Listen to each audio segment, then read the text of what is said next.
সুষ্ঠু নির্বাচনের পরিবেশ না হলে যে সরকারি আসুক আমরা নির্বাচনে যাব না। এমপি মন্ত্রী হওয়া আমাদের কোনো লোভ নয়, আমাদের কোনো খায়স নয়, আমাদের খায়স দেশকে রক্ষা করা। কথা বলেন ঠিক কিনা? তাই বলে কি কুকুরে কামড়ানো ফিরে মানুষের স্বভাব হয়? আলেম সমাজকে হক্কানি উলামায়ে কেরামকে যারা কটূক্তি করবেন, নির্দ্বিধায় আমরা বলতে পারি ওদের জন্মের ভিতরে সমস্যা আছে। আর জন্মের ভিতরে সমস্যা আছে, এটা আমাদের বক্তব্য না, আমাদের মানে ঊর্ধ্বতন আলেমদের বক্তব্য, যাদের অনুসরণ করে আমরা চলি তাদের বক্তব্য।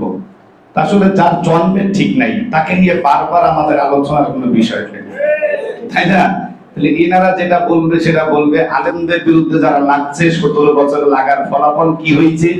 এর থেকেও যে জাতি শিক্ষা না নেবে সেই জাতিকে আবার শিক্ষা আল্লাহ রাব্বুল আলামিন দিবে। যাই হোক, ওই দিকে আমাদের কোনো কথা না। আমরা সবাই সবার শালীনতা বজায় রাখবো, সবাই সবার ফেসবুক আইডি যেখানে জানি কি সবগুলো আমরা আমাদের শালীনতা বজায় রেখে আমরা প্রতিবাদ করব। কি রাজি আছেন ইনশাআল্লাহ?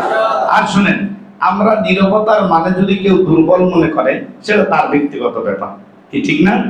আমাদের নীরবতা এটা কোনো নীরবতা নয়, আমরা নীরবতা না। আমরা যখন কামড় দিব তখন কামড় দেওয়ার মতোই দিব, আমরা শৃগালের মতো কামড় দিব না, আমরা হিংস্র বাঘের মতো আঁকড়িয়ে ধরবো। বাঘের একটি থাবা যখন পড়বে মস্তক থেকে তছনছ হয়ে যাবে। এই জন্য রয়্যাল বেঙ্গল টাইগারদেরকে এটা মানাই কোথায়? সুন্দরবনে। ওই সুন্দরবনে থাকতে দেন, ওদেরকে নিরিবিলি থাকতে দেন, জাগ্রত করার জন্য কেউ চেষ্টা করেন না। উলামায়ে কেরামদেরকে একবার জাগ্রত করে 17 বছরের আওয়ামী লীগ হারে হারে টের পেয়েছে।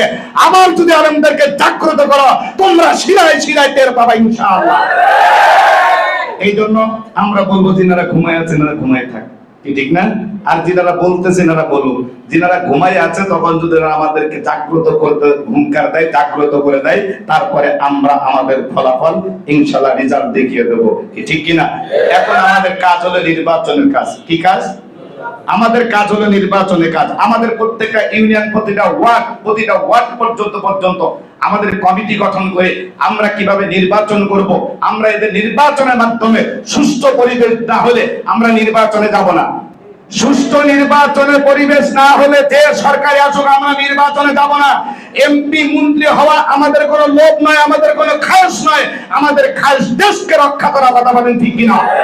এজন্য যতক্ষণ পর্যন্ত সুষ্ঠু পরিবেশ না হবে ততক্ষণ পর্যন্ত ইসলামী আন্দোলনের নেতা কর্মীরা নির্বাচনে যাবে না। সুষ্ঠু পরিবেশ হলে আমরা নির্বাচনের মাধ্যমে, ব্যালটের মাধ্যমে আমরা প্রমাণ দিতে চাই জনগণকে সাথে নিয়ে যে দেশের জনগণ কোন চাঁদাবাজ, কোন সুদখোর, কোন ঘুষখোর, কোন স্বৈরাচারকে এদেশের জনগণ আর দেখতে চায় না। এটা প্রমাণ হবে ব্যালটের মাধ্যমে ইনশাআল্লাহ। আল্লাহ রাব্বুল আলামিন সেই পর্যন্ত ধৈর্য ধরে আমাদের কাজ করার তৌফিক দান করুক, আমিন।